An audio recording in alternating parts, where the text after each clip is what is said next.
then it's a problem.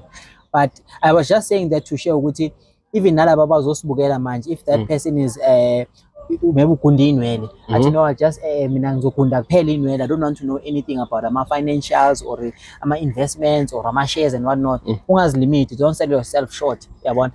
Cala ugunda inwele, but then it's okay, no, there's a market for into so. But now if I want to move around the country and have different shops, what do I do? Then you can open up to selling shares to abantu. They buy into your idea, they open up ama franchises, and then yeah.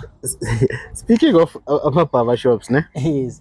I like that example because it's a very good example. Because if you can look where Legend Barber is today, yes, you understand, they started mobile, coming to your house, and then they saw which, okay, we can't drive around all these different cities. Let's have a stationary barber shop, which is something they very corner, but they came with a different approach.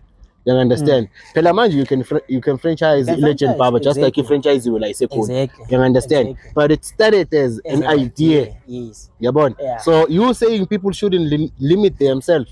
It's a very good phrase. Cool. Because imagine right now, I did business here. I was into sports but manje I work Google Gamaspala office like mayor.